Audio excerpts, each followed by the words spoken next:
দেড় মাস পেরিয়ে গিয়েছে, এখনো বারুদের গন্ধ ভাসছে বাতাসে। দেড় মাস পেরিয়ে গিয়েছে, এখনো উঠছে আন্দোলনের স্লোগান। দেড় মাস পেরিয়ে গিয়েছে, এখনো আরজিকর কাণ্ড ভুলতে পারেনি বাংলা। মশাল মিছিল, রাত দখল, গণ অবস্থান, চিকিৎসকদের কর্মবিরতি, অনেক কিছুই এই দেড় মাসে দেখে ফেলেছে গোটা বাঙালি। এসব হয়তো দেখাই হতো না যদি না বিস্ফোরণ হতো 9ই অগস্ট। আর সেই বিস্ফোরণ ঘটিয়েছিল সিপিআইএম। আরো ভালো করে বললে মীনাক্ষী মুখার্জি। আগুনে নেত্রীর হাত ধরেই আরজিকর আন্দোলন রাজপথে পা রেখেছিল। তারপর বিপ্লবের আকাশ আরো ঘন হয়েছে, জমেছে মেঘ, বর্ষণ হয়েছে প্রবল, যা এখনো অব্যাহত। আর এই আন্দোলনে স্বতন্ত্র জায়গা করে নিয়েছেন মীনাক্ষী। সামনে থেকে নেতৃত্ব দেওয়া, যুবশক্তিকে পথে নামানো, মানুষের আস্থা ফেরানো, সবেতেই দেখা গিয়েছে মীনাক্ষীকে। সেই তাঁকেই এবার দেখা গেল তদন্তে সাহায্য করতে। আরজিকরে চিকিৎসক নির্যাতনের তদন্ত ভার এখন সিবিআই এর হাতে। তারাও একে একে জুড়ে চলেছে সুতো। অভিযুক্তদের জিজ্ঞাসাবাদ থেকে শুরু করে সম্ভাব্য সমস্ত সম্ভাবনাকেই খতিয়ে দেখছে।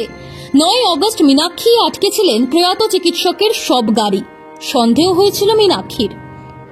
তারই জেরে গাড়ি আটকে আবার ময়নাতদন্তের দাবি তুলেছিলেন। পুলিশে প্রতিরোধের সামনে মীনাক্ষীর সেই লড়াইয়ের ভিডিও ভাইরাল হয়ে গিয়েছিল সোশ্যাল মিডিয়ায়।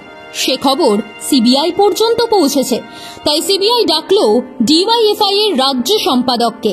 তার কাছে জানতে চাওয়া হয়েছে সেদিন কেন গাড়ি আটকেছিলেন, কেন সন্দেহ হয়েছিল তার। সিজিও বিল্ডিং এর আইনজীবীকে সঙ্গে নিয়ে কেন্দ্রীয় গোয়েন্দা সংস্থাকে যাবতীয় তথ্য দিয়ে এসেছেন মীনাক্ষী। আরজিকরের ঘটনা নিয়ে তদন্ত চলছে প্রবলভাবে। যাবতীয় তদন্ত দ্রুত শেষ করতে চাইছে সিবিআই। সেই কারণেই মীনাক্ষীর সঙ্গে কথা বলতে চেয়েছিলেন গোয়েন্দারা। সেদিনের ঘটনার পর দেড় মাস পেরিয়ে গিয়েছে, কিন্তু মীনাক্ষী এখনো প্রাসঙ্গিক থেকে গিয়েছেন। আরো ভালো করে বললে এই আন্দোলনের পদে পদে জড়িয়ে গিয়েছেন মীনাক্ষী। বামপন্থীদের প্রতি ভরসাও ফিরেছে রাজ্যবাসীর। পরে মীনাক্ষী বলেছেন, তদন্তকারী অফিসার আমার কাছে যা জানতে চেয়েছিলেন তা বলে এসেছি। যেভাবে চাইবে সহযোগিতা করব, আবার ডাকলে আসব। ইনভেস্টিগেশন করছে নির্যাতিতার দোষীরা, যাতে দ্রুততার সাথে তারা শাস্তি পায়, তার জন্য যেটুকু সাহায্য করার সেই সাহায্য করতে এসেছিলাম। ওনারা সাহায্যের জন্য ডেকেছিলেন। নির্যাতিতার দোষীদের শাস্তি দেবার জন্য, যাতে ইনভেস্টিগেশনে ওনাদের সাহায্য হয়, তার জন্যই আমাকে ডেকে। দেশ জুড়ে এখন রিলিজের ঢল নেমেছে।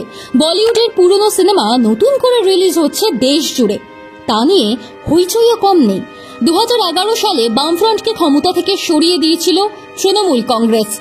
13 বছর পর আবার যেন বাংলায় বামেদের প্রত্যাবর্তনের সম্ভাবনা উস্কে দিচ্ছে সিপিআইএম। তারই মুখ হয়ে গিয়েছেন মীনাক্ষী।